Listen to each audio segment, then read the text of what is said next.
매일 아침 아이를 위해 깨끗하게 씻어 떠주는 물 한 그릇. 그런데 이 투명한 물 속에 날카로운 돌덩이들이 숨어 있다면 어떨까요? 오늘은 수돗물과 정수기물이 우리 아이 방광에 미치는 충격적인 사실을 밝힙니다. 어느 날 갑자기 반려견이 소변을 보며 낑낑대거나 붉은 피를 흘린다면 10중 8구 방광 속에 단단하게 굳어진 결석이 요도를 막고 상처를 낸 것입니다. 수술로 빼내도 50% 이상이 재발하는 이 끔찍한 질병의 원인 중 하나가 바로 물입니다. 사랑하는 아이를 고통에서 지켜주고 싶다면 지금 구독과 좋아요를 누르고 집중해주세요. 먼저 강아지의 방광에서 왜 돌이 생기는지부터 정확히 이해해야 합니다. 물과 음식을 통해 몸에 들어온 미네랄은 신장을 거쳐 소변으로 배출되는데요. 이 과정에서 칼슘이나 마그네슘 같은 성분이 과도하게 쌓이면 문제가 시작됩니다. 소변 안에 너무 많은 미네랄 입자들이 녹지 못하고 둥둥 떠다니게 되는 것이죠. 이것들이 서로 엉겨붙어 굳어지면 날카로운 결석이라는 무기로 변하게 됩니다. 여기서 우리가 가장 많이 쓰는 수돗물에 대해 이야기해 보겠습니다. 흔히 수돗물은 정수 처리가 되어 있어 사람과 동물 모두에게 안전하다고 믿습니다. 하지만 수돗물에는 칼슘과 마그네슘 같은 미네랄 성분이 상당량 포함되어 있습니다. 특히 지하수를 정수에 사용하는 지역의 수돗물은 이 미네랄 농도가 훨씬 높습니다. 이런 물을 경수, 즉 샘물이라고 부르는데 결석이 잘 생기는 아이들에겐 치명적입니다. 매일 미네랄이 농축된 수돗물을 마시면 방광 내 농도가 위험 수치까지 올라갑니다.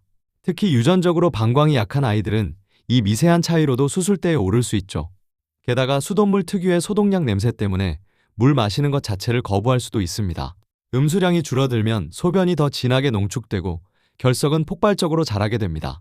그렇다면 정수기 물은 완벽한 해결책일까요? 여기서 두 번째 반전이 숨어 있습니다. 흔히 가정에서 쓰는 정수기 방식은 크게 역삼투압과 중공사막 방식으로 나뉩니다. 역삼투압 정수기는 물속의 미네랄까지 모조리 걸러내는 아주 촘촘한 필터입니다.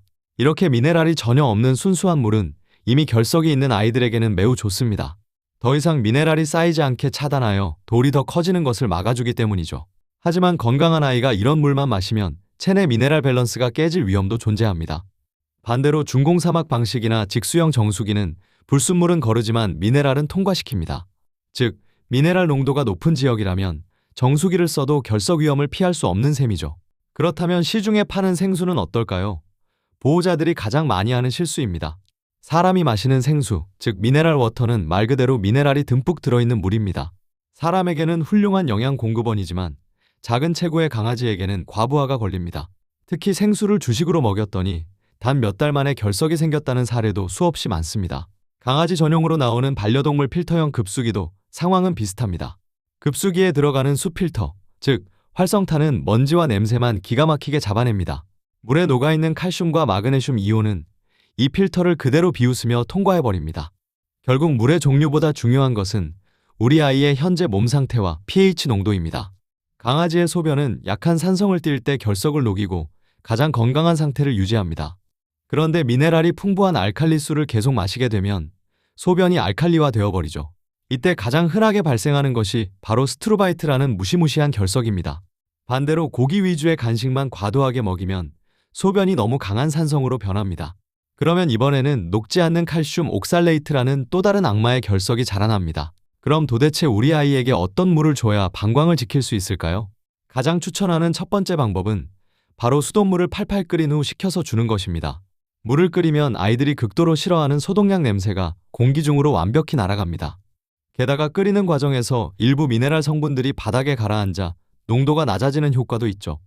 두 번째는 반려동물 전용 정수기나 그릇을 항상 흐르는 물처럼 세팅하는 것입니다. 강아지들은 본능적으로 고여있는 물보다 흐르는 물을 깨끗하고 안전하다고 느낍니다. 물의 종류를 바꾸는 것보다 압도적으로 중요한 것은 바로 총 음수량을 늘리는 것입니다. 소변의 양이 많아져야 방광 속 미네랄 찌꺼기들이 돌로 뭉치기 전에 쓸려 내려갑니다. 아이가 물을 잘 안 마신다면 건사료 대신 습식캔을 섞어주거나 물을 타서 주세요. 닭가슴살을 삶아낸 밍밍한 육수를 얼음틀에 얼려 물그릇에 띄워주는 것도 환상적인 팁입니다. 하지만 이미 방광결석 진단을 받았거나 수술을 한 아이라면 이야기가 완전히 다릅니다. 이때는 수의사의 지시에 따라 미네랄 성분이 극도로 제한된 처방식 사료를 급여해야 합니다. 그리고 정수기 물 중에서도 역삼투압 방식으로 걸러진 순수한 물만 급여하는 것이 안전합니다. 아이의 상태에 맞지 않는 물을 강요하는 것은 매일 조금씩 독을 먹이는 것과 같습니다. 보호자의 작은 관심과 지식이 결석으로 인한 끔찍한 수술의 고통에서 아이를 구합니다. 오늘 내용 요약하겠습니다. 미네랄 농도가 높은 지역이라면 수돗물은 결석의 원인이 될 수 있습니다. 건강한 아이에게는 끓여서 식힌 물이 가장 안전하며 생수는 미네랄 과부하를 일으킵니다. 결석 환경은 수의사 상담 후 역삼투압 정수기 물과 처방식을 급여해 주세요. 물은 생명의 근원이지만 때로는 날카로운 양날의 검이 될 수도 있습니다. 여러분의 아이는 지금 어떤 물을 마시고 있나요? 댓글로 아이의 음수 습관을 남겨주세요. 오늘도 시청해 주셔서 감사합니다.